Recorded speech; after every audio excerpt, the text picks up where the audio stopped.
Assalamualaikum warahmatullahi wabarakatuh. Saya adalah Apep Haryadi. Di sini saya akan menjelaskan atau memaparkan yang berjudul apa itu Pranata Pendidikan.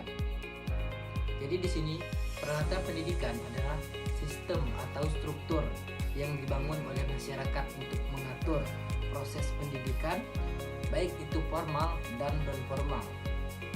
Kemudian Pranata ini mencakup berbagai aspek yang berhubungan dengan pendidikan tentunya, ya kan? Termasuk juga kebijakan, institusi, peraturan, dan prosedur yang mengatur bagaimana pendidikan dijalankan dan diakses oleh masyarakat.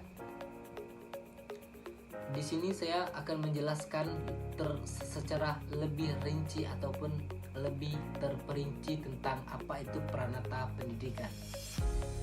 Sebelum saya menjelaskan lebih akurat, tepat, dan terpercaya, ada baiknya kalian yang menonton channel saya ini, kalian harus subscribe, like, komen, dan share video saya ini, karena dukungan dari kalian sangat memotivasi untuk saya berkreasi di masa yang akan datang ataupun membuat video yang lebih menarik untuk kedepannya.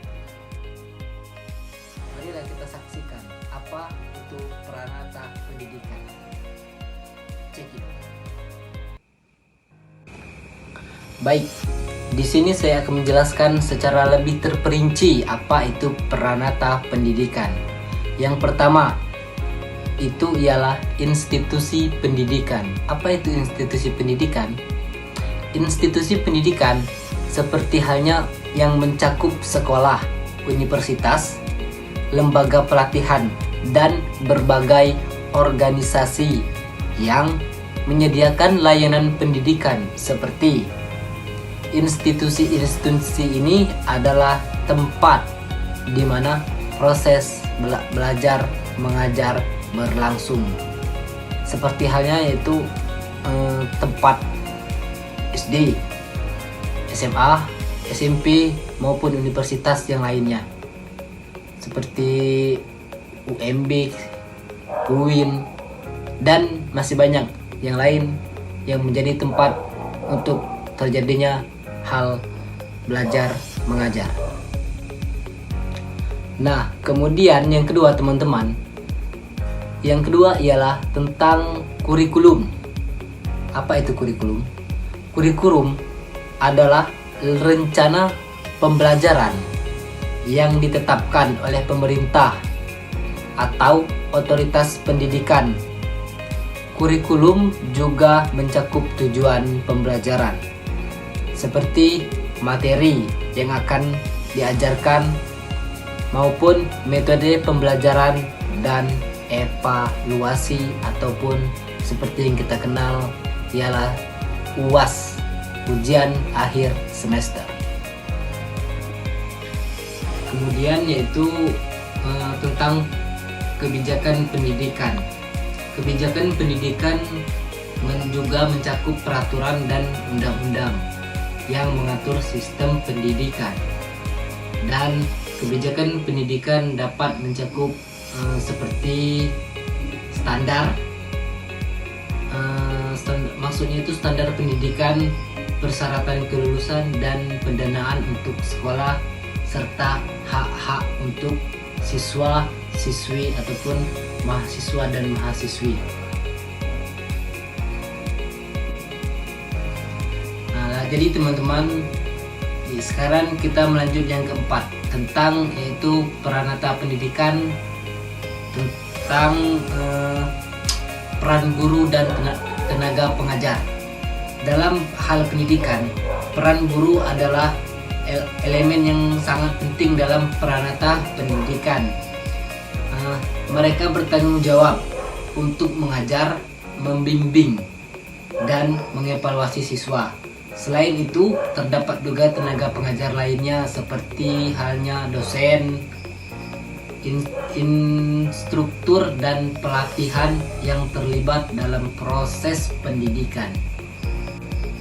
Lalu yang kelima itu teman-teman tentang evaluasi dan penilaian.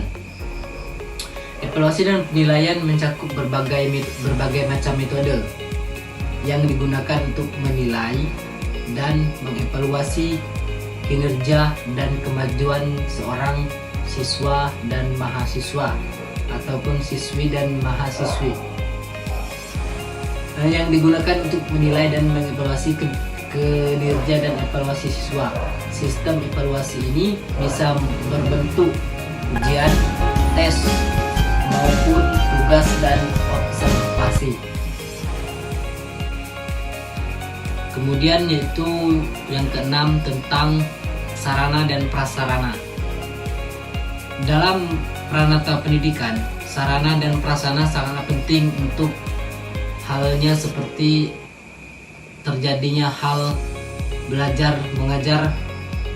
Maka dari itu harus ada seperti halnya gedung ataupun infrastruktur seperti gedung sekolah kan, perpustakaan untuk mahasiswa ataupun siswi ataupun siswa untuk membaca buku dan menambah ilmu di perpustakaan, dan fasilitas-fasilitas yang lainnya yang mendukung proses belajar mengajar lebih efektif dan efisien. Nah, selanjutnya yaitu yang ketujuh tentang pengelolaan dan administrasi. Pengelolaan dan administrasi mencakup manajemen dan administrasi sistem pendidikan, termasuk pengelolaan sumber daya manusia, anggaran, dan kebijakan operasional. Kemudian yang terakhir yaitu yang ke-8, partisipasi masyarakat dan orang tua. Dalam hal pendidikan, partisipasi masyarakat dan orang tua sangatlah penting untuk untuk anak-anak yang masih dalam proses pendidikan.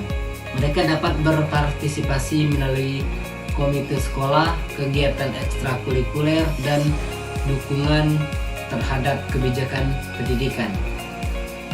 Nah, jadi itulah tadi tentang 8 rincian yang sudah saya rangkum tentang pranata pendidikan.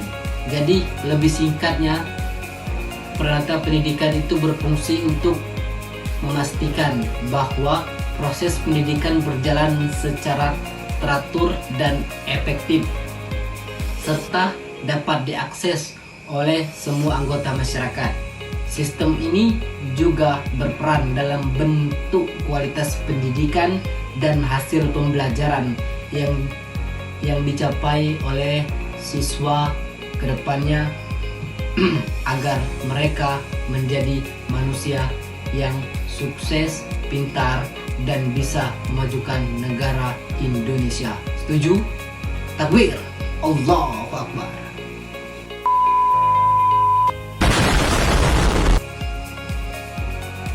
Nah, teman-teman, jadi itulah yang dapat saya sampaikan mengenai pranata pendidikan.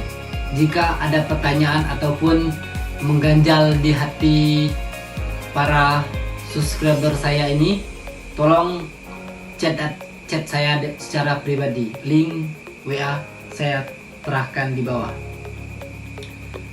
Saya Apir Haryadi pamit undur diri. Apabila ada kata-kata yang salah, saya meminta maaf kepada Allah. Kita sama-sama memohon ampun. Saya akhiri. Wassalamualaikum warahmatullahi wabarakatuh.